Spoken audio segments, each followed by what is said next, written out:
No, guys, please understand this is a prayer and a thanks to the ancestors and God and Jesus acknowledging the gifts and the things they made in my life happen. I cannot deny them by continuing to say kunzima. Hey. No, let other people say Please elaborate that, because we do that so much as black people. No. Even if you're doing it, it's like, ngiyazama boy. Because that's generally why we do it. We say we're struggling.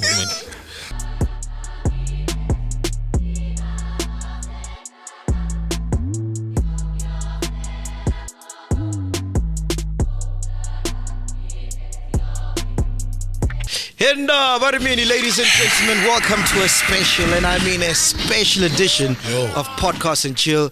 I think our next guest is probably the most high-profile guest we've ever had on the show. Yes, probably the most decorated as well we've ever had on the show. Please welcome Dr. John Kani, the legendary. Legendary. But you said you don't want to be called legendary. You said you want to be called an elder. An elder. What's up, Bomis? I'm in the house. What a guan? What's going on? I'm in the house, homies. The last time I saw you was on my TV screen when you're doing the KFC ad with Zex Bantwini. KFC ad. Yeah. I'm going to know what Zex did. He just asked me that I could do the intro for me in this. I said, fine. Yeah. I don't sing, by the way. Yeah. I don't do things I'm not good at. Yeah. He said, no, Dada, I just want you to talk to me. So I get the script, and I agreed. And I had a great time with that young man. His mind is right on track, and he sees his journey now. Yeah. So he knows where he's going. Yeah. Because there's nothing like trying to wander as a young person, trying to find various avenues, what can work for you. Yeah. They're all not going to work anyway. Yeah. So stick to one and make that one work. So I felt that Zex Bantwini was very focused, and he was clear about his music, his journey, and what he wants to achieve. Yeah. So, all right, I'll do it for you. No, I love Zex Bantwini. Even his wife, like, great. They've both been on the show, great human beings. Absolutely. And when I watched that video, when he did the opening scene, I had shivers down my spine. It was like, yo, this is beautiful. I got a lot of people that say, how come you agreed? I said, you've never asked me. Nah. Stop saying how come you agreed, but we always assumed you will say no. I said, that's the biggest problem in this country. A film director wants to use John Kani, and everybody says, oh no, you'll never get him, he's too busy. Oh no, you can never afford him. No, it's too expensive. I do sometimes things that I believe they're important. And I do things that I would help a younger generation. They need a lift from an experienced elder like me. So I'll do that because I too was given a lift by others ahead of me. Yeah. I didn't do it alone. Somebody gave me a hand and I moved up. Let's start in 1943. You're born in PE. What was it like during that time? Can you just describe, like, what was going on at that time? Look, it was just towards the middle of the war. Every elderly was taken up to go and train and maybe to support the war against the Germans. And you grow up, and mostly at home is your mom and the grandparents. I didn't know what was going on in 1943. I had the best of time. My mom was 5 foot, about 10 inches, 5 foot 8 inches, and she had a 58 double D cup. Yeah. She was full-breasted, man. She would hold me like into that breast, and I would suckle my life away. That's so type, that was That's your type. Yeah, I suckle my life away every day. Every day, man. And that was my 1943. It's then you grow up, and then it's 1950s. It's time to go to school, and suddenly you realize, why am I turning left? And the others are going on the other side. And why am I surrounded in living in New Brighton Township? And yet Saturdays now we have to go to town for shopping. Why is my place called Township? And on the other side of the street it's called town. And why do I see only black people around me? And when I go to town, it's only white people. Why does my father make sure that we stop drinking water on Friday at 10? Because we're going to go shopping in town on Saturday. And I found out as I grew up. Why is that? That's very There interesting. were no toilet facilities for black people in the cities. So you had to stop drinking water on Friday? Friday, because otherwise you're not going with him.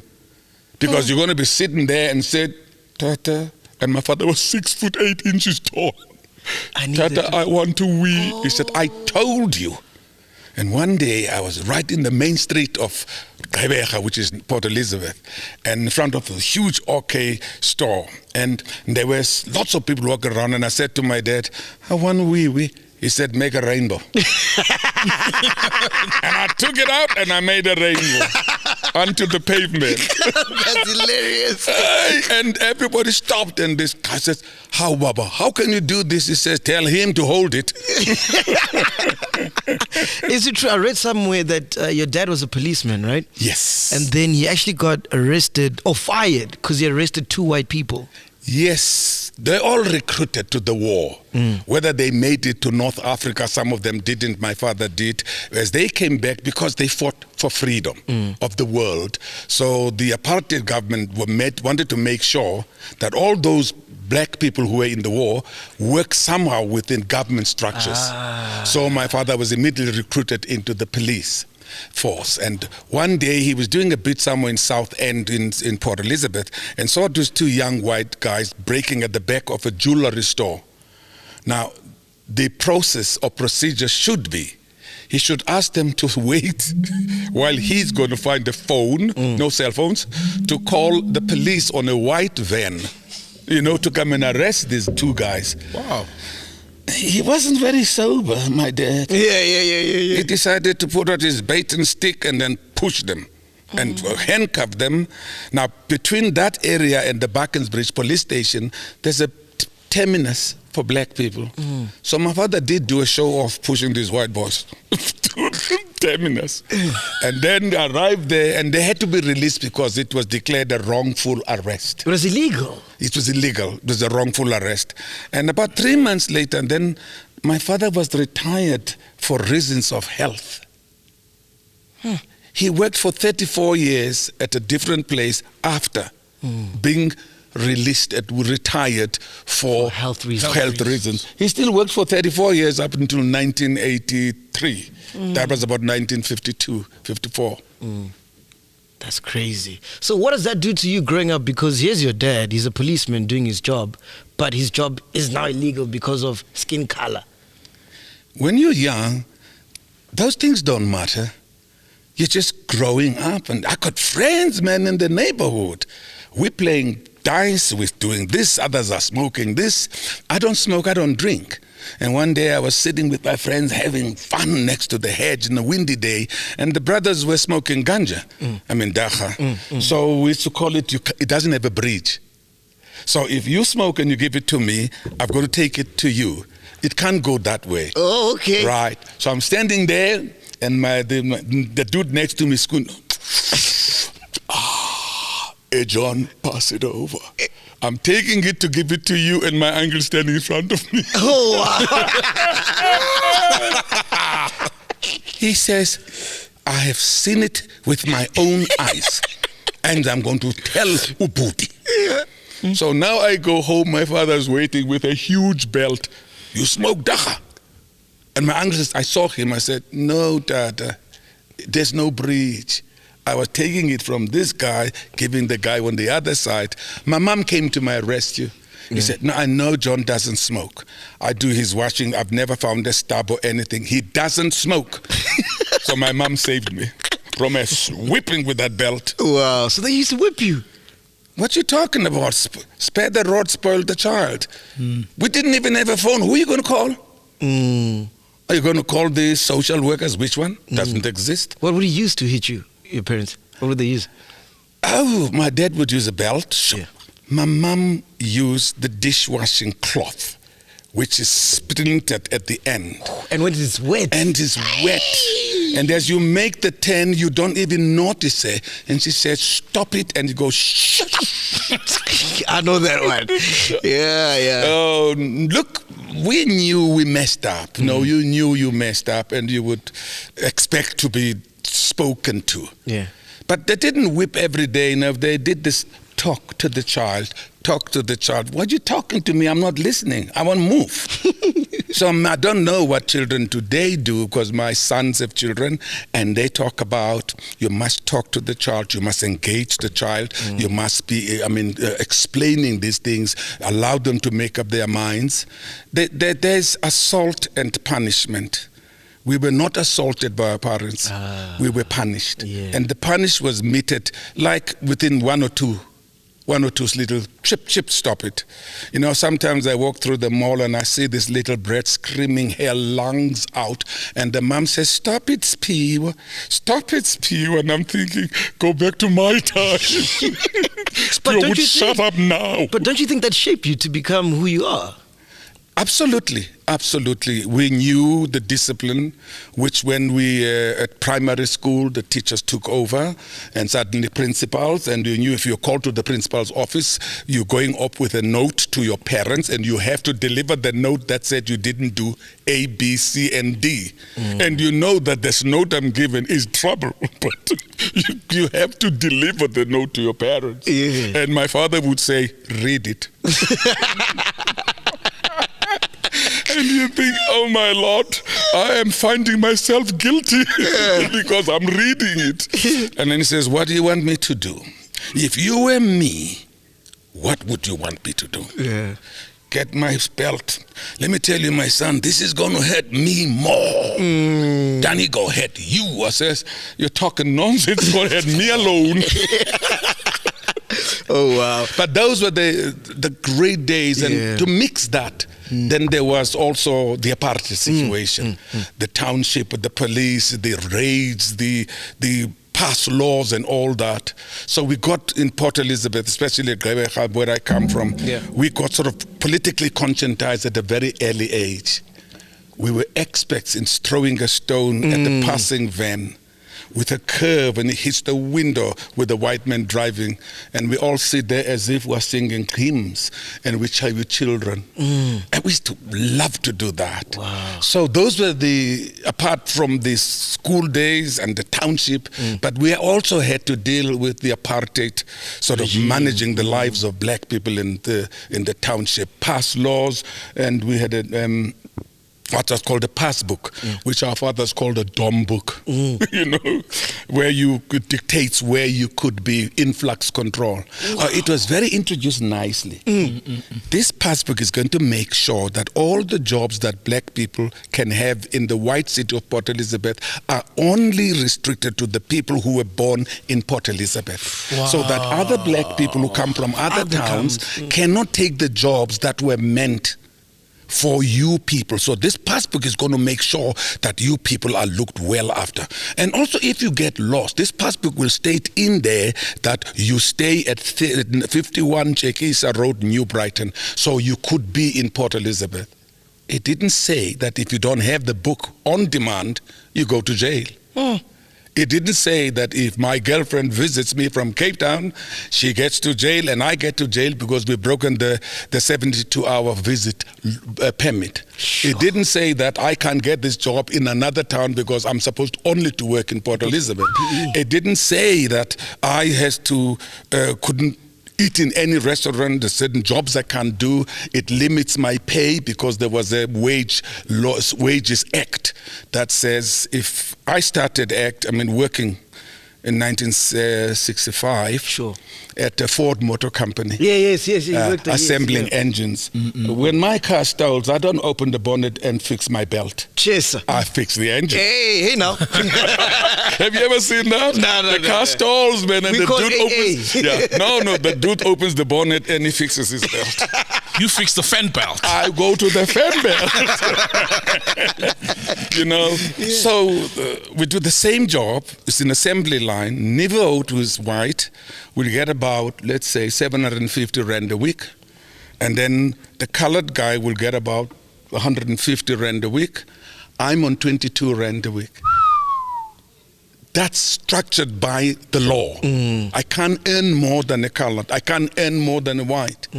So when I went in the 60s and 70s into acting, it became like a revolutionary. Yeah, because suddenly now I can earn what I want to earn. And I would be paid what I am negotiating.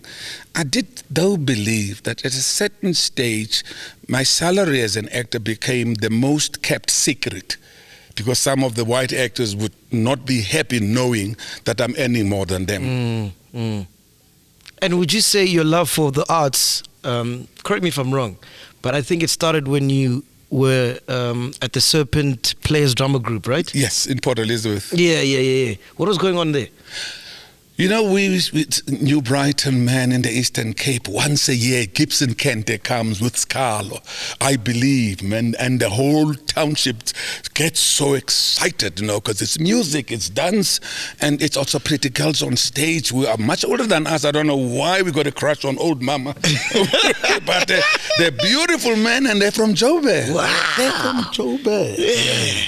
You dream about going to Joburg. The streets are paved in gold. Everything is there. There are opportunities until I walked Park Station. I realized ain't nothing like golden streets here. This place is horrible. There's nothing. Everybody's hustling and struggling and dying and lying and trying to make it nothing. But then, you see, when you're young, you know, you see the end of the rainbow, there's a pot of gold. They're not even a rainbow, it's just light reflection. Yeah. So, I always wanted to, as a storyteller. Yeah. My grandfather had 3 wives and could not spell polygamy. Ain't nothing to do with him. He's got 3 wives. What's your problem? Yeah. How many kids do you have? Oh, over 20. Yeah. Whenever there was umsebenzi, you know, the Xhosa people. The neighbors would complain because the Kanis are more than everybody who attend this thing. They're going to feed themselves. We're just going there to make the work successful. They eat this gomongo kwabo, man. It's a waste of time, man. They just want to mean that there were people who saw umsebenzi uyenziwe. And they'd complain, you know. So my father would say, well, let's make the Kani dish smaller so that the people can get as well. So those were the kinds of exciting times in my life, you know, because my father was a traditionalist, a very conservative traditionalist. I had to, when I was 1970, I said to him, I want to be an actor, because he wanted me to be a lawyer, and I wanted to be a human rights lawyer. How can you be a human rights lawyer under apartheid? Are you stupid? You're going to be arrested the day you open your mouth. Yeah. Talk about human rights under apartheid. Must have been that ganja you were smoking. He's not. I told you I didn't smoke. I don't smoke either. So, and then I hear about this group called the Serpent Players.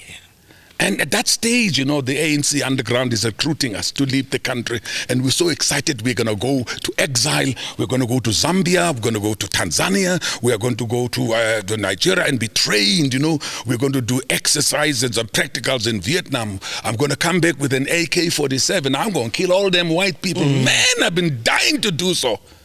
And suddenly, I couldn't make it because everybody who was involved in recruiting was arrested. Oof. And that was also with the Rivonia trial. Mandela and Sisulu, Mbeki, and all of them sentenced to life. Did you ever meet Mandela? Yes. Wow. Sentenced to life. So that's like a give-up time in the black community. Yes. Yeah. Our leaders are gone, or Tambos, and the others are overseas. It was like, hey guys, we lost this big one. Yeah. But there were some people saying, not yet. We lost the battle, we haven't lost the war. They can win 100 times, and we can only win once, and it's over. Yes. My God. Now I think about those things. We was crazy, you know that? And so I then, with the Serpent Players, and I check out this group. Yeah. They were doing very serious stuff, doing plays to assist students to understand set works.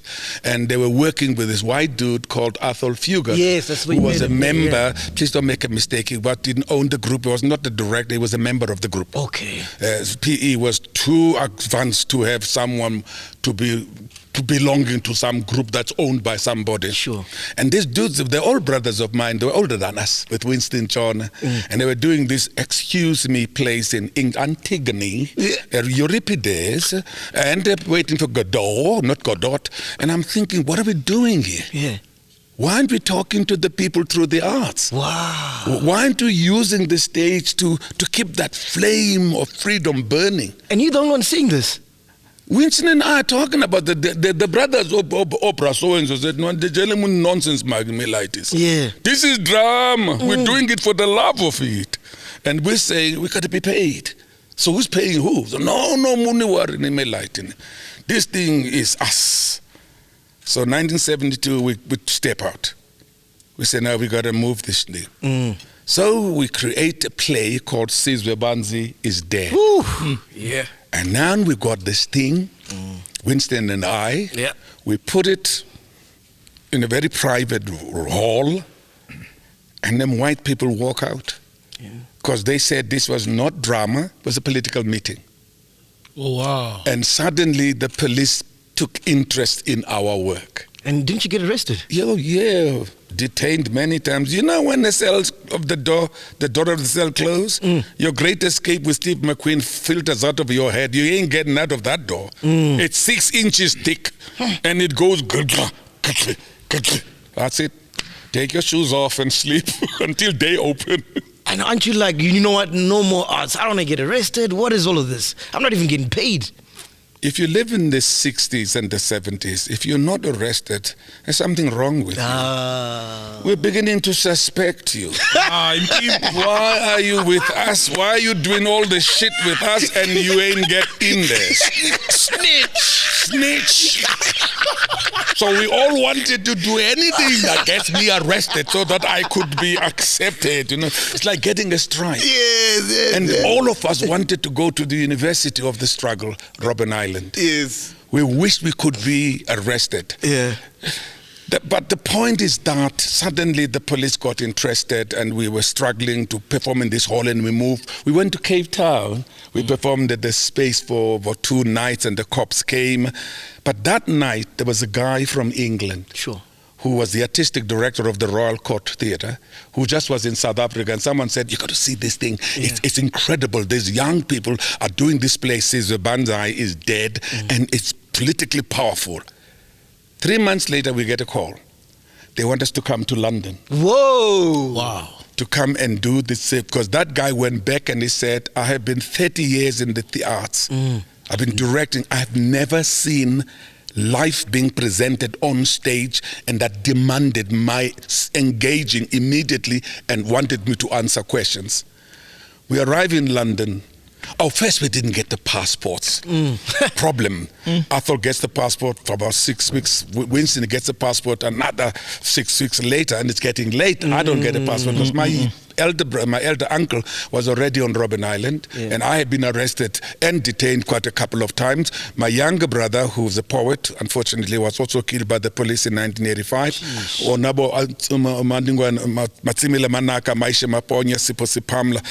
They were what we called the poets of the struggle.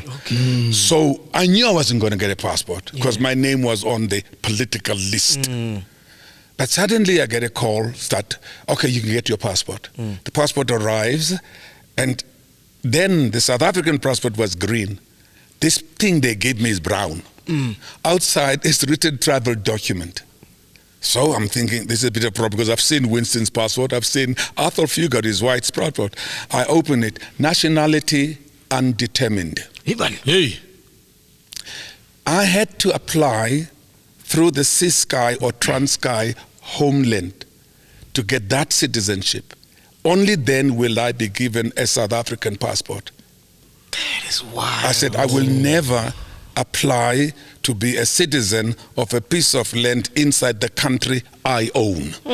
Yeah. So that was my rejection of the Bantu stance. In fact, in Sizwe Banzi, we use a very, very, very strong word. We have said this whole independence of Ciskei and Transkei is shit. But in isiXhosa, Simply put. in isiXhosa.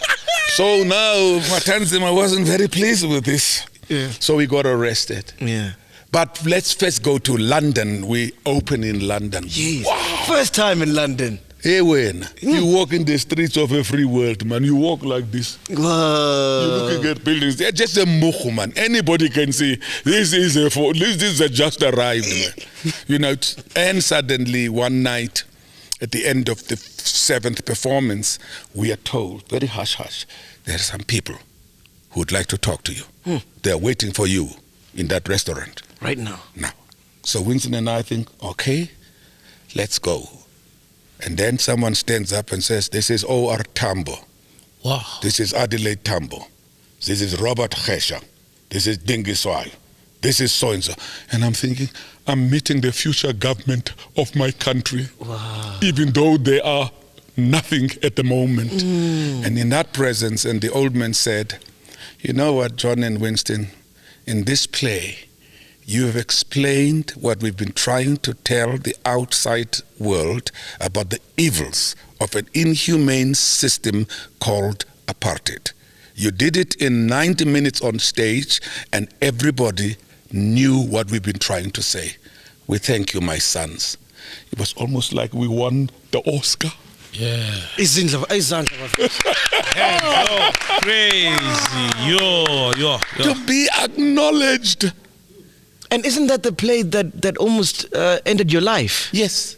Oh, no, that's later. That's later. That's later. That's in the 70s. That's the 80s became more rough, yo. The Boers were not smart and nice anymore. They were realizing that the international community was changing. People were beginning to support the struggle of black people in South Africa. The anti-apartheid movement, the disinvestment, the sports isolation, things were biting to the white sort of apartheid government, and they wanted to obliterate any form of resistance within and outside the country. In the 85, there was what we called the directive from O.R. Tambo in Dar es Salaam, and it says education, liberation now, education later. Yeah. And we thought, this is dangerous, man. At that stage, my son did standard 3. We're all great, whatever now, it would be great. Grade 3 times, 3 years in a row. They start grade standard 3 towards June, July, September, boycott, no more. And then they go back next year to do again the same standard, no more. Until we managed to get some information through so-and-so and Bra H and Bra X and Bra Z. I don't even know those brothers now, but I knew them underground. Yeah. And that we got to clear this. Otherwise, this is what we call a political suicide. Our kids cannot be without form of education. Otherwise, they're going to be part of a pool of unskilled labor for the apartheid government. So we had to negotiate with the comrades for kids to get back to school. That was my biggest mistake. Sure. Because I was involved in the formation of the Port Elizabeth PEP Corps, Black Civic Organization. I was a founder member, and I was also going all over the world. I mean, shooting a movie in Tanzania, shooting a movie in Kenya, shooting a movie in Zambia, and the brothers coming to visit you. You know, that was the most frightening thing, is to go to a country and the resident refugees of the MK or South African don't talk to you. It means that they're not sure about where you are. So when you get this message, you know, that I was filming in Zambia, and we told that there are people who want to talk to you. I said, well, yes. No, if you don't want to talk to them, we're going to tell them to go. I said, no, I don't know who they are. If you tell them to go, I could be more trouble at home. So I went around, and there was Thabo Mbeki, Sure. Nzo Alfred Nzo, and Tokam Lonyi. We used to have the Freedom Radio. Yeah, we used to listen to the Things Go Better with ANC. Used to be Things Go Better with Coca-Cola. So they changed it. Things Go Better with ANC. And they met me there. And I asked Thabo Mbeki, I was doing a movie called The Hit with John Thaw and Karen Black, a Hollywood dinosaur. She's an incredible woman. Wow, and I said, will you ever come back home? Will we ever win this struggle? Yes. He said, John, we will win. We will come back. We will govern. Wow. He spoke as if it's kind of like, in a couple of months, I'm going to be a free citizen. That was 1985. We finally voted in 1994 on the 27th of April. And I reminded him when he was president. Oh, yeah. I said, you remember I met you? And this is what you said to me. He was now president. And he honored me with the Order of Ikamanga Silver. For my contribution to the liberation of this country through the work of arts. Before we carry on, why were you stabbed 11 times? What transpired? Well, it was 1982. Yes. 82. I've just come back from Zambia. Okay. And I had, when you come back from overseas, the police will pick me up all the time, the security. Okay. And they would ask questions, did you meet this? Did you do this? What did you do this? Sometimes we'd be even arrested for an article, someone reviewing the play. And that person says that this is the most potent political statement to come out of the apartheid regime of South Africa. I didn't write that. It's a critic that wrote that, and I would be questioned. And Thabo Mbeki said to me, I know when you go home you're going to be detained. Okay. If you say you did not see us, they know you did. If you say you never met us in exile, it's not true, John. They know you did. So you have to, one truth, that piece of truth. Yes, I met them. Now, when we talk, we're not going to tell you about the operations of Umkhonto weSizwe. Where are we bombing? Where are we crossing? Who are we going to do this? So even I don't know that, John. That's another operation under MK. So you have nothing to hide having met us. Right, so when you come back, then the security police already know. So I said, oh yeah, so you come from Zambia? Who did you meet there? I said, Thabo Mbeki, Alfred Nzo, Tozamile Bota, and I could see Ruben Marx stunned by this truth that he did not expect.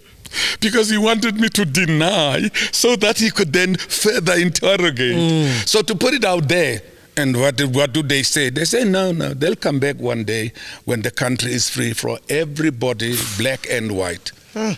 So I get a call from Percy Qoboza. He was to be the editor of The World. He used to love his whiskey. He says to me, John, this coming June on the 16th, was a Thursday, can you disappear Monday and just stay underground? I said, why? He says, my nephew, who was recruited in Broederstroom outside Johannesburg towards Rustenburg, they've been trained there and they've got a list of people to assassinate on this date.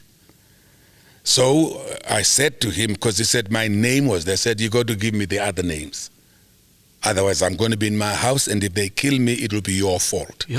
So this young man had to give Percy Qoboza a few names. That was Dr. Motlana, Winnie Mandela, Bishop Tutu, John Kani, Stanley Khan. My God, I made the list. You're talking about where it's dangerous. I am saying I made the list. What you talking about? I made the list of the most dangerous people that needs to be eliminated. Yes. And of course, I went to my brother, my cousin brother, who lives in Kenton-on-Sea outside near Grahamstown. I stayed there for a week, and everything was fine. So it's gone. Yeah. And you told the others as well to hide. Of course, everybody was on that list. So you saved Winnie Mandela's life? No, everybody, Percy told everybody. Okay. Yeah, Percy said, because his nephew said, he said, I'm not going. If they kill me, it's your fault. You tell me who else. He said, well, I can tell you all the names that I have. I don't know the others. So I was on that list. So I said, okay. Then later, a month later, I'm on my way to see my dad with my wife. And suddenly, I used to drive a car, and there are lights behind you, or there's a car following you.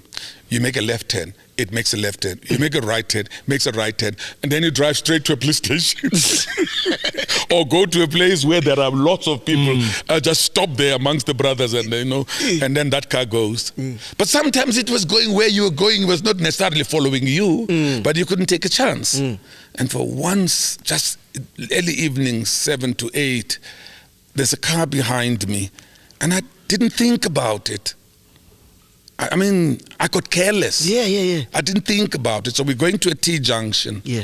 So I'm the one who's supposed to stop, and the car on front is going to go past, like it's turning this way.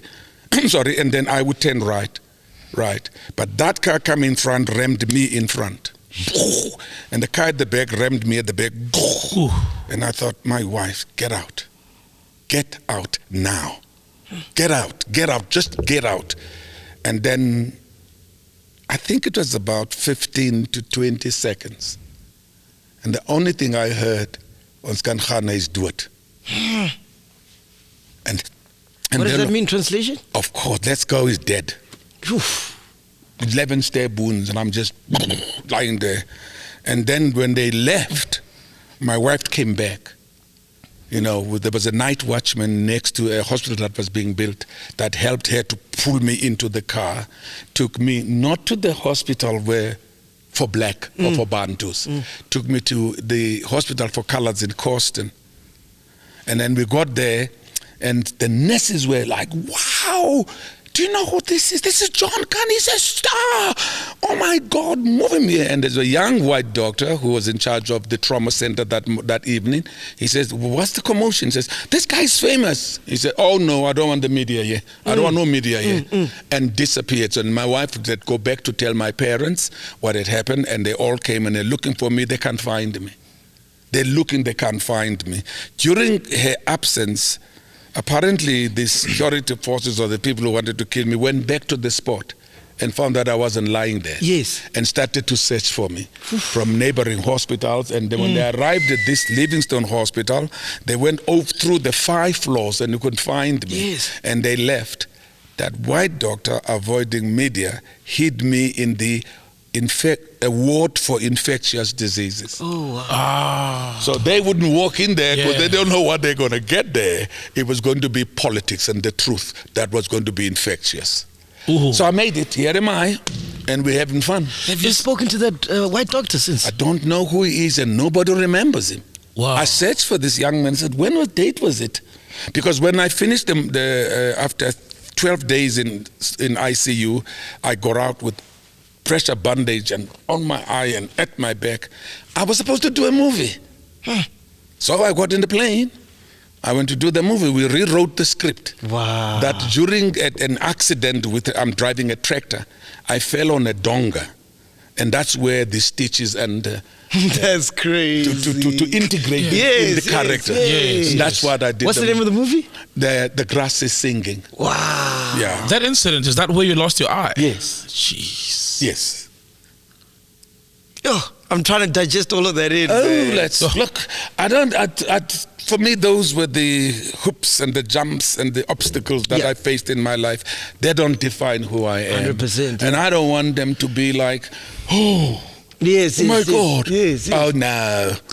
I moved on. I've done more damage than that to other people. And I ain't talking. I'm not snitching. All right, cool. So having fought for the arts in SA, right, with the apartheid system and everything, what do you think of the current landscape of South African arts right now as it stands? As being one of the 4 founders. Artists of the 60s and the 70s and the 80s were driven by a double passion.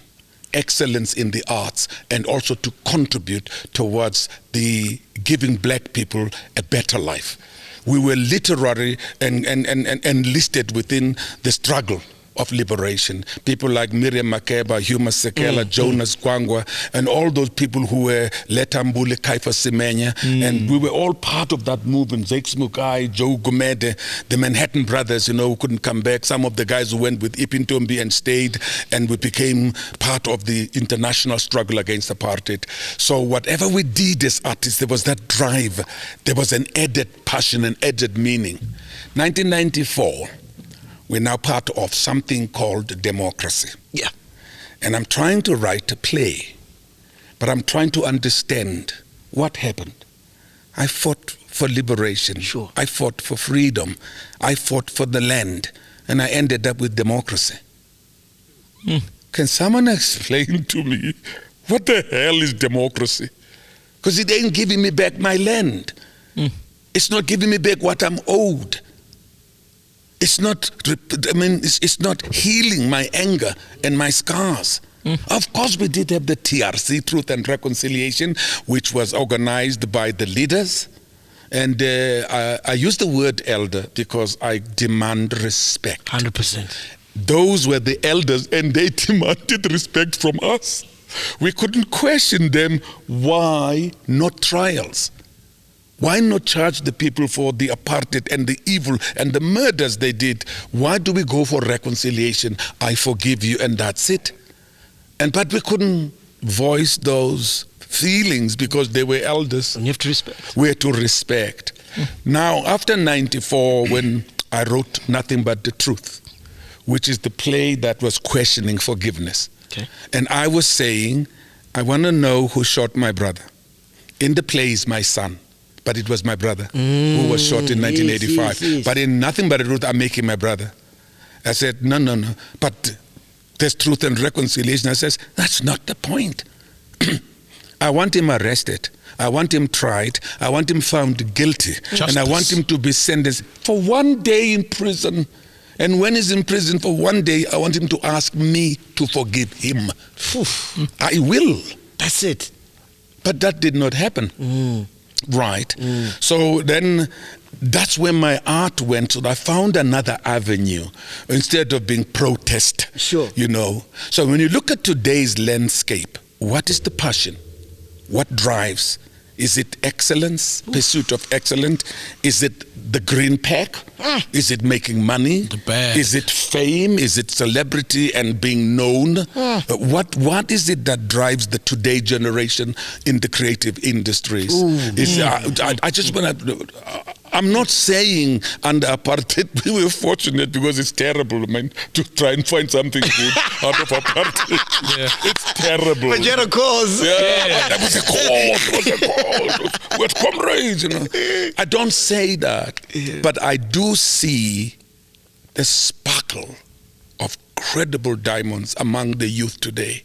Name them, please. Oh my Lord, you can go to Kunene, you can go to the youngs, and there's so many of them that are in the creative industry and they're writing on Neo Mutsuanyeng as one of the leading directors within the television series, and there are many of them that are making it, and they are going through the difficulties of a non-industrialized profession. Sure. No, the arts are not like a job. People still think we're doing it because it's entertainment. You know, in 1975, I win a Tony Award on Broadway, and William Morris Agency calls me in, and he says, now you're a Tony Award winner. This is a passport to work anywhere in the world without applying for permits or anything. Yeah. Now you have been on the level of star. You will never be below the title in anything you do, and your name will always be starring John Kani. Now, we want you to know that. You're not listening to me. My agent said, I want you to know that. You're a brand. You're a money-making commodity. So be part of the finance discussion. No more now. Wow. Are you excited because I got a part? Now we're talking about... Yes. Well, how much are we talking about? It's not. I got an idea, man. This movie I'm working on. The guys. Yeah. No, I'm not listening. I'm waiting until you say how much for me. Unless it says. Yeah.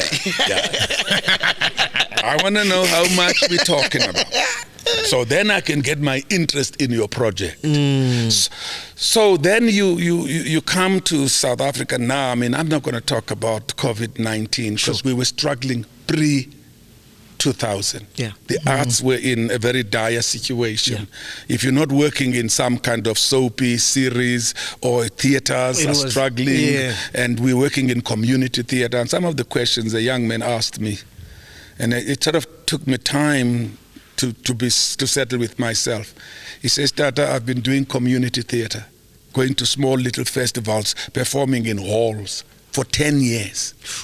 When do I become John Kani? Where do I graduate? Now, if you were doing this work in England, in America, you would be now a star because you would have moved from the region theater, which leads to the West End.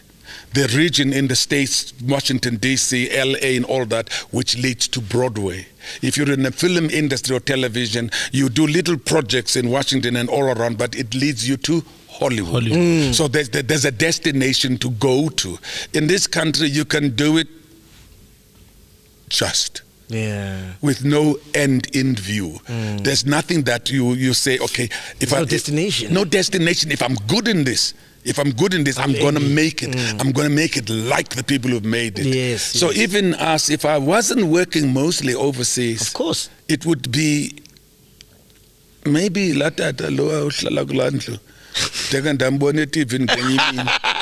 That would be me.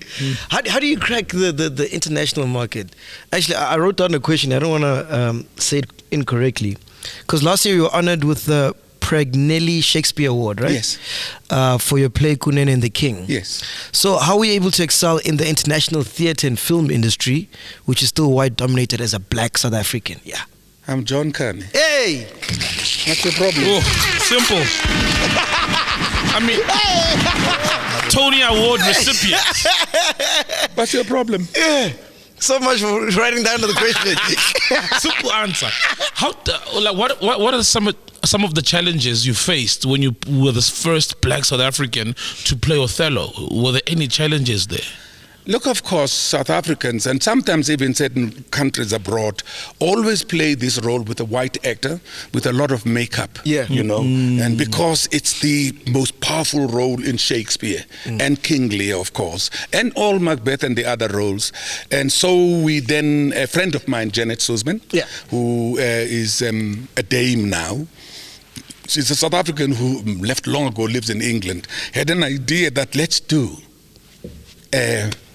Othello.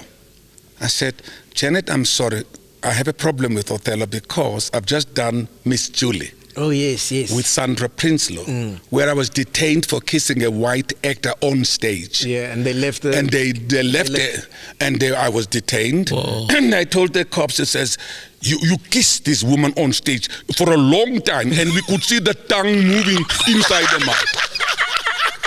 And I'm saying, no, it was her tongue. No, she kissed me. Yeah. Nonsense, bro. Yeah.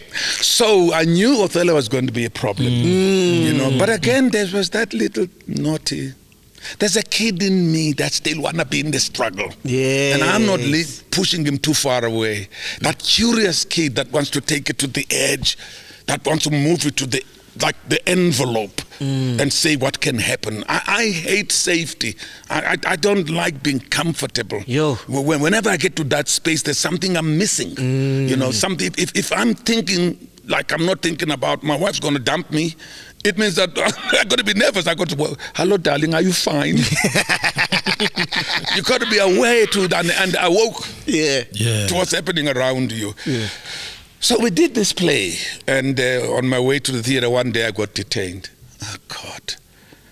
I didn't mind being detained. I just hate the quietness of a stupid cell and me trying to work out that they're going to kill me or not, or when will I be released. I mean, you torture yourself with these questions when you're in detention. You're trying to think, what did I do?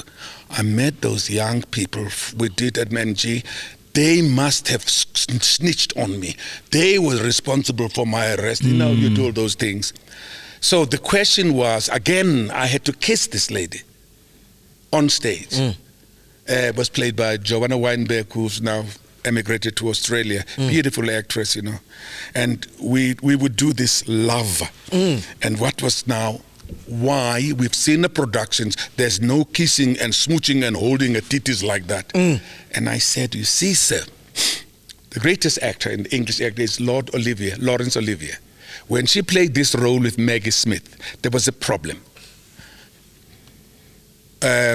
He had to put black makeup on his face because he has to play the black man and on his hands. So Lord Olivier had a problem. Each time he touched the white actress, there was a smudge of the black makeup on the cheek and on the costumes. So they avoided the sensuality of their relationship. Oh, yes. They couldn't be fondling and kissing because they're going to leave these marks. I don't have that problem, sir. Drops mic. So I didn't have that problem. It doesn't move off. It stays here where I want it. So before you were John Kani, did you have any complications, any struggles trying to crack the international market? Like, what were some of the struggles you went through? Look, as I said again in 1973, when we first hit the international stage with Winston Johnner, we were performing there, this play, The Island, and this guy walks in a cowboy hat. He says, my name is Ewan. I'm doing this movie. and I'm having Richard Burton, Roger Moore, I have Richard Harris, I have Hardy Kruger. I'd like you two to be in my movie. I said, oh my God, here we go again. I'm going to make you a star. Who the hell is this twit? People tell you so much in this industry that they're going to do this, and these things don't actually happen. You find yourself telling your friends, now we're working on a project, we're going to Paris, and you don't leave, and their friends think, hey, you're still around. So we forget about this. And one day I get a call in New Brighton in Port Elizabeth. This guy wants to talk to me. He's at the airport. He's got 2 tickets for me and Winston to fly to London for the casting and the costumes and all. And he's got to London. We go to shoot this movie. And then we did this international blockbuster. Roger Moore was 007. Oh, 007 at that time. Hardy Kruger, Richard Harris is incredible. Joan Armatrading does the soundtrack and all that. That then exploded me and Winston on the international movie stage, because the roles were pivotal and they were part of the creating and the narrative. Sometimes you get a role in a movie that is so easily forgettable. Because you came in and dropped something and you left.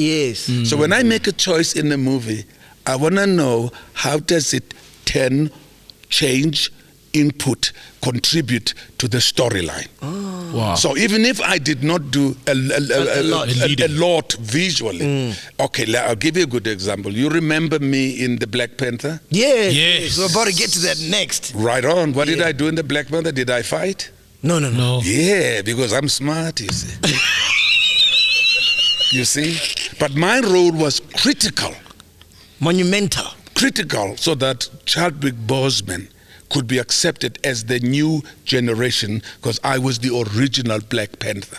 And I also... Passing the baton. Number 2, I introduced isiXhosa as the indigenous language of Wakanda, because I was not prepared to do Tarzan language. Where in many movies you see black people, and this guy is from Wisconsin, he's from Texas, he's black, and he's saying, and subtitles, how are you? Said, it can't be that long. So I said, I'm not going to do this. There's a language I can speak. So Marvel agreed. How does that conversation even happen?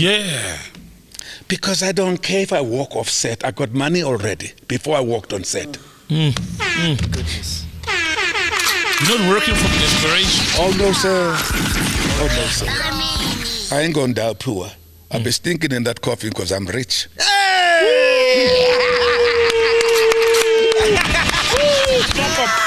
Drop a horn, No, guys, please understand this is a prayer and a thanks to the ancestors and God and Jesus, acknowledging the gifts and the things they made in my life happen. I cannot deny them by continuing to say, kunzima. No, let other people say Please elaborate that, because we do that so much as black people. No, even if you're doing it, it's like, ngiyazama boy. Because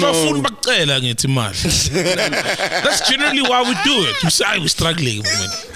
Now you got to set the rules of when you can help. You got to set the rules and say to your family or to your friends, look, if I keep giving you, I'm going to join you in your poverty. I'm only able to survive because I'm making it, and I'm going to help you when it is necessary. The point that I'm making, was said by a friend of mine. And I said, we were talking, I went to visit Port Elizabeth, and I said, hey, kunjani bro? And I said, I'm fine. Kunjani bro John? I was in my life, but no, tata. Uthixo uzoyithatha le nto sekunikile ukwazi ukuthi kunzima truthfully. Acknowledge the gifts from the ancestors and acknowledge the assistance you get from your community who see your work, who wish you well. Acknowledge that and accept it and be blessed with it, and then encourage other people to work harder to make it, and like you've done. So if you keep saying, hey, no, things are hustling, well, no, I'm not hustling, I'm working. Yo, man, I needed to hear that, bro. Yeah, bro. Sure. Also, you do never not recognize the success you've achieved, because nobody else is recognizing it except you. They're telling you you're making it, so tell them I am making it. Did you ever suffer from imposter syndrome? No. What is that? No, you It begins with me.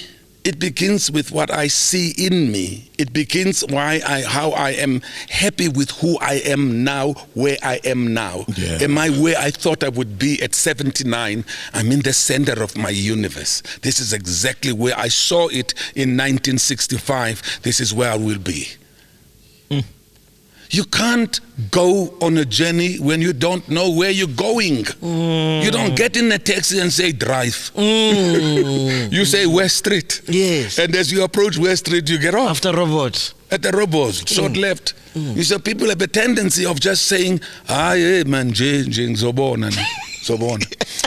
My son, Atando, does his first job. I think he was paid about 40,000. Sure. And I'm saying, wow, how much did they pay you? Yeah. 40,000. Says, so how much do you have? He said, I just told him, no, I want to know how much do you have? He says, 40,000. I says, when is your next job? He says, I don't know. I says, that's exactly how much you have. You don't know. Because this money you get now has got to last until the next job. When you don't know the next job, so the money must last until I don't know. You get me? Yeah. But if I do know that after, I'm doing this one, I'm finished with it, I'm going to direct some students in a production, and I'm also Tell them this one, the movie you're talking about. I'm now... He's just going to go chill with Adam Sandler. And Jennifer Aniston? Yeah. Oh, wow. Yeah, in Paris. It ain't a biggie. Wow. No, we started in January. End of December, I was in Hawaii. We shot in Hawaii. Then we shot in London. Then we shot in Paris. I came back from Paris to do this play. Yeah. Here. Kunene And this interview, yes. For this one, yes. And there's a scene I didn't do because one of the actors was still in New Zealand. So on Sunday, I leave quickly to go to Paris. We shoot the scene, and I'll be back here Wednesday morning. Yeah. With Jennifer Aniston and Adam Sandler and Mark Strong. And that's the job. Now, there's another project I'm working with Disney. Cannot declare because of confidentiality clause. Yes. And there's another project I'm doing later. And until the end of 2022, and I did something 20 February, and then from spring, which is March, April, in America, I'll work till sometime into 2024. Wow. Whoa. So if I'm looking for work, we're looking at 2025. Do you have anybody knows who needs John Kani at that time? Are you going to shoot anything with Tom Cruise? Please invite us when you do. Yes, please. We've got a story to tell him, man. Yes, please. Look, Guy, they're different genres. I, as I told you, look, I'll be 80 next year. I can't be jumping out of Eiffel Tower. I can't be jumping out of Abu Dhabi buildings, Dubai buildings.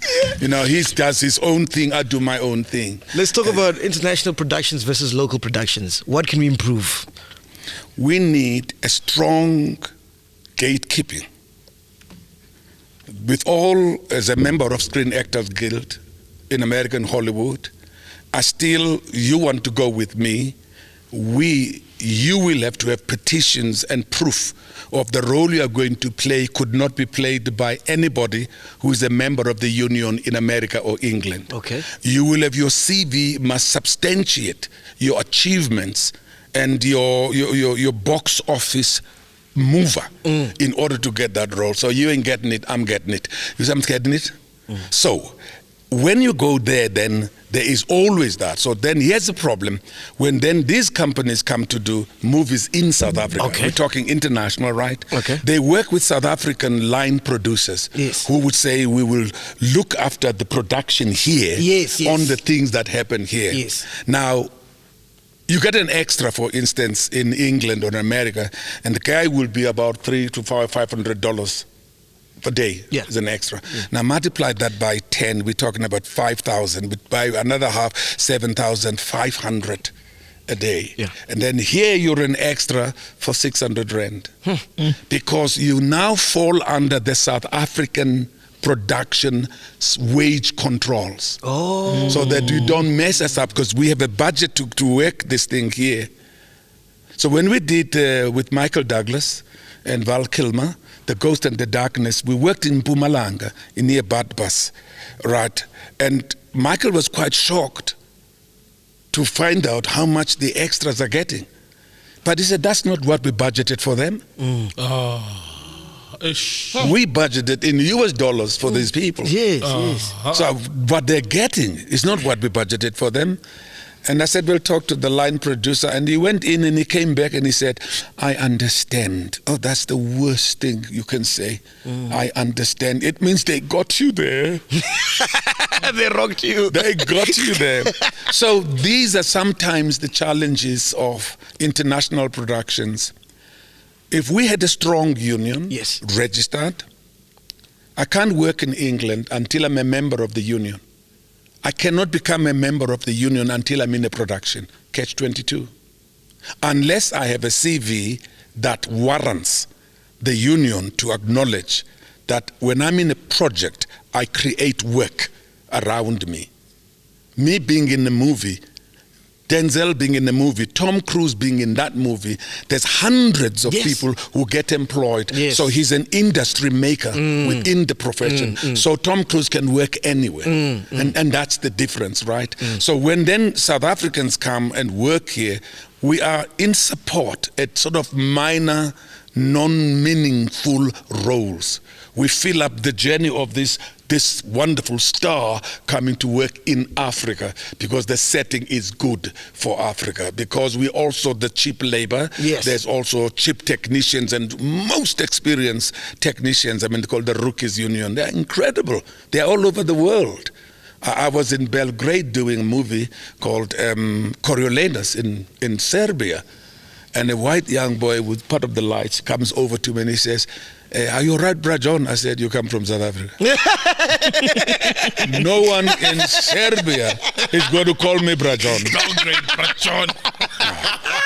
No. He says, yeah, I left South Africa about 5-8 years ago because I had permit and I worked in England. So I'm now working the tech side. So that's why I joined this crew. You see, so South Africans are very experienced and very passionate about the work. I mean, people used to say in England and America, why do South Africans always want to do something serious and are passionate about it? You know, I said, because that's who we are. And the overseas love that, you know. Love that. I mean, when you see like Black Coffee, I mean, doing this shit there, man. Hey, and they can see him. They can see him. It's what he oozes.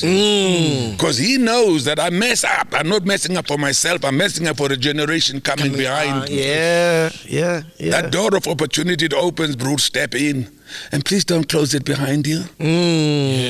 Because there's someone waiting to come in. As Kevin Spacey said something so beautiful.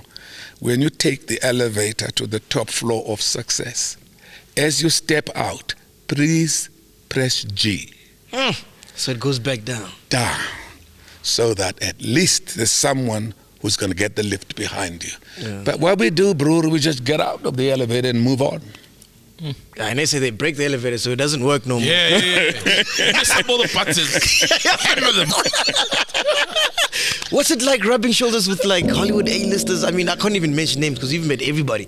Are they just like normal people? Or they're like, because if I see Tom Cruise right now, I'm losing my mind. Just like I did with you, you know?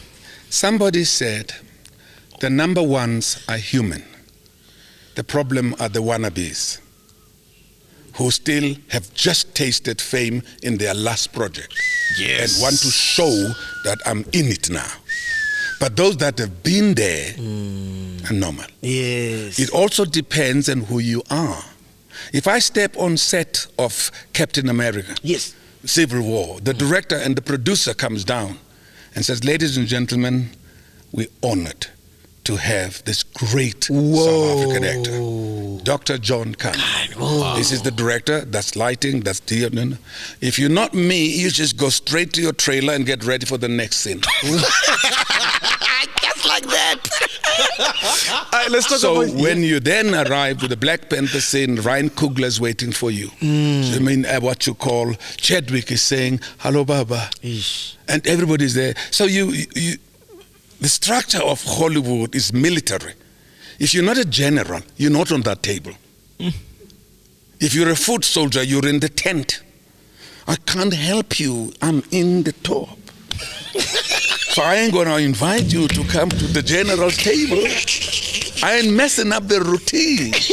So is that how you treated even Atandwa on set there? He knows exactly where he is.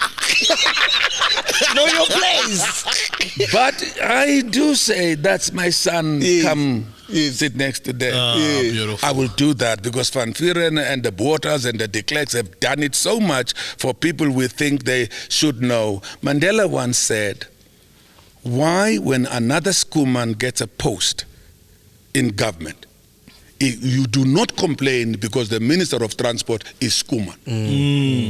And yet when another Gumede gets a job in government, you want to link this Gumede to another Gumede who is in KZN. These two people don't even know each other. There's another Smith and another Smith. So my son knows I will not do it for you, but I'll open the door for you. You'll step in and you're on your own. And he has been on his own and is making it on his own. He's just opened now in New York a play called somebody called Richie. I was going to see it, but I'm in this play now. And his play has been the New York's Critics' Choice already. So Aren't you proud? But remember, I've got 4 sons and 3 daughters. I'm proud of my son who works for the government at Makura's office. I'm also proud of my son who's a marketing strategist. I'm proud of my other son who is also in animation. I'm proud of my daughters. My eldest daughter is 57 years old. So Atandwa gets exactly the teaspoon he deserves in my pride of him. He's not special because he works in this industry. And that's how I treat this industry. I'm like a man working at Checkers packing. There's no difference between the two of us. It's work. But you're in the manager's office, not in the aisle. No, I'm not even in the boardroom. We are where we decide how we use the money. Let's talk about Chadwick Boseman. When you heard about his passing? It was about 2 a.m. I got a call from Atandwa saying, here's Lupita Nyong'o and Danai. They're crying. And they want to tell you. So I said, what's it, my babies? Tata, Chadwick just passed away. And he did say, if anything happens to him, let Baba know. Sure. Now I get thousands of condolences for your son. First I started explaining, now my sons all are alive. Even Atandwa is alive. We're talking about my son in the storyline of the Black Panther. And they still send more deeper sympathies. I said, shut up, thank you. Because I couldn't explain to people that he's not my son biologically, his son in the story. What's the last conversation you had with him? Just before I was in New York, he did that interview and he had lost weight. You know, and I said, are you fine? He says, no, Dad, I'm fine, Baba. I'm just working on something. He was about to do 21 bridges. 21 bridges, And I assumed that he's in preparation for the role. You know, we do that as actors. Sometimes I'm told that this character, you know, is a bit fat. So you gain that weight. And suddenly, oh my God, it's so easy to gain it. Now you got to lose it. Then you got to walk around the block, run. I hate jogging. And because I don't know why I'm going down to Park Station and back. I'm here already. My wife always wants to kill me. Lovey, let's take a drive. I says, where are we going? She says, it's a drive, John. I says, that's my problem. We're going to drive for 30 minutes that way only to end up where I am already. It's stupid. That's why I hate jogging. To run all the way down to Newtown and then come back to where I am already and comfortable. Now you go, I'll wait for you here. Good. That was the last question. Your time is now up. All right, cool. You can give you another question if you want to. Yeah, let's talk about the play. The play. The play. Kunene and the King. What can we expect? 2018. I'm doing The Tempest with Sir Anthony Sher in Stratford, in the home of Shakespeare within, the Royal Shakespeare Company. Yeah. And I say to him, I've got an idea. I want to write something, but I want you to be in it. I come home and I'm thinking, 2019, 25 years, we're celebrating democracy. 25 years, this country did not collapse. It didn't end up in civil war. The parliament didn't become a hung parliament. We didn't become a banana republic. We made it. But then I do my research. I ask, brother, what are you celebrating? Well, he says, look, we're a free country, opportunities, challenges. Yes, we have got corruption. Yes, we've got greed. Yes, we've got crime. Yes, we've got things. But on the overall, I'm part of the ruling class of the world citizenship. I ask a white person I know very well, friend of mine. He gives me a grocery list of how this country doesn't work. The rent, the economy, the rape, the corruption, the leadership, the ANC, and doesn't mention the DA, the ANC, and all this. And it becomes a mess. And it fascinated me that these two people live in the same country at the same time, have different opinions of what's happening in their own country. I thought, here's my play. Here's my play. So I wrote a play about an English great Shakespearean actor, South African, who is about to play King Lear. It's like the ultimate as an actor, to be asked to play King Lear is the ultimate. And it can destroy your career, because if you mess up King Lear, people will remember he's the actor that didn't do King Lear right. Yes. They will always remember your last failure. Yes. So I get wonderful. Then I create another guy who has been retired. He was a nurse at Charlotte MacG. He now is a caregiver. He looks after very rich white people who want to die, but in the company and the comfort of their homes. So right, so now I need to lock them in the same space. So the white dude has to get a helper because he's suffering from a terminal disease. So he phones the nursing agency. The nursing agency says, we're sending Sister Kun. He'll look after you. And he knows that Sister Kun is going to live with him. The doorbell rings. I come in. He thinks I'm delivering a pizza. He says, get out. I'm calling the police. I said, no. I'm the nurse you ordered from the nursing agency. He says, no, I'm waiting for Sister Kun. I said, no, not Sister Kun, Sister Kunene. That's me. So immediately, it starts with him suspecting I'm a criminal. Yes. I'm going to kill him, I'm going to rob him. The first thing you see is this confrontation of white suspicion about black people. Wow. So we then have to move towards knowing each other. He needs me because he can't live without me. And I say to him, call the nursing agency if you prefer a white nurse. You know, then white people in this country don't want to say they're racist. Oh, no, I don't mind. But my God, please, I wish you were white. I don't mind at all. Yes. And then I say, oh, by the way, where am I going to sleep? He says, oh, there's a room at the back. And I say, you mean the servants' quarters? He says, yes, if you don't mind. I say, oh, I mind. I'm not your domestic servant. I'm not your gardener. I'm your nurse. I have to live with you in the house. Wow. But one thing that brings them together is their love of Shakespeare. Lunga studied, all of us studied a Shakespeare text. All of us, Macbeth, 12th Night, you know, we're always fed with this Shakespeare nonsense all the time. So Lunga loves Shakespeare, and Lunga also did Shakespeare while he was at school. So he then gets an interest in him, or I can teach you about Shakespeare, because I'm an expert, and I teach him about humanity. So that's the relationship.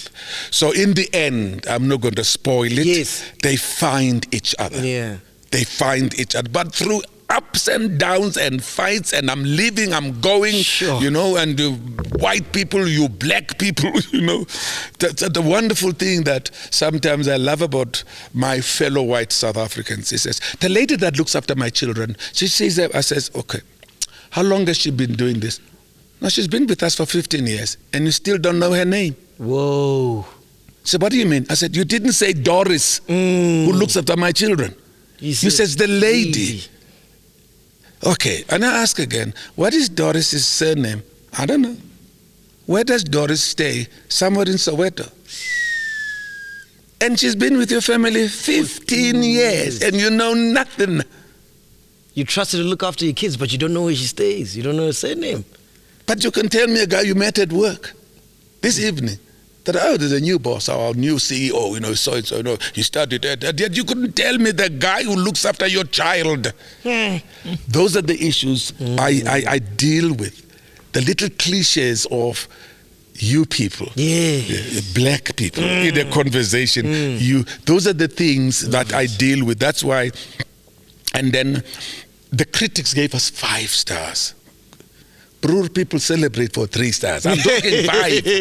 There's nothing more than that. Wow. And then last year, the Royal Shakespeare Company, the patron is the Queen, Elizabeth II.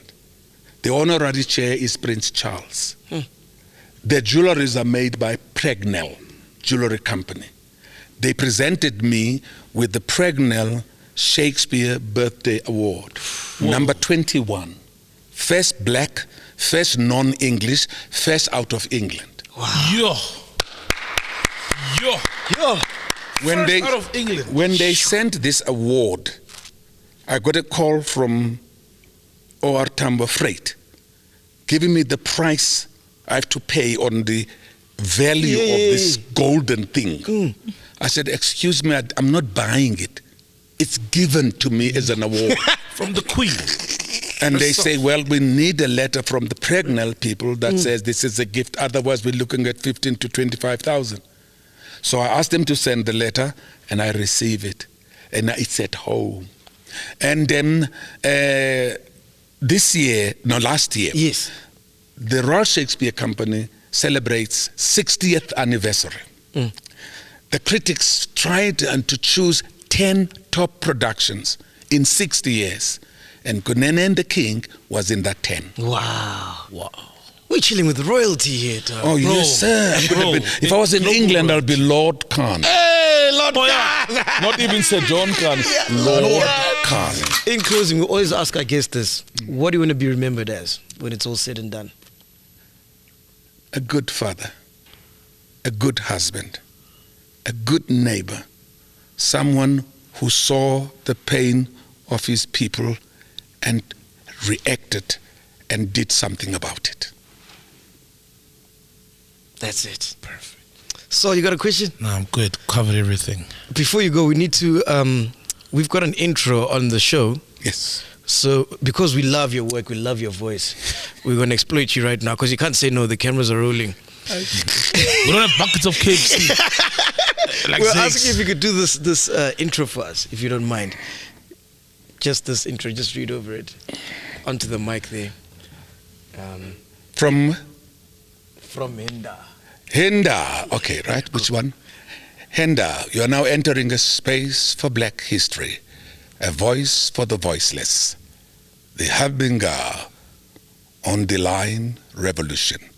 A marriage of chillers and platform that will last longer than it girls' marriage. Welcome to Black Excellence. Do not fear, for if you do, just sip on some grandeur. And if you still do, ask ourselves, what would Mapapunzi do? Phakama chilla, ixesha lifiki. Ungoyiki, even if when they ask you, awusabi yini? Do not fear. If you do, just say, Anistivi. This is the medicine of censorship. This is the pill. Which one is that one? Podcast and chill. Hey! Hey, ladies and gentlemen, Dr. John Kani. Thank you so much. Oh, that was amazing, man. Really appreciate it, man. We out here, podcast and chill. Podcast and chill. Thank you so much. You gotta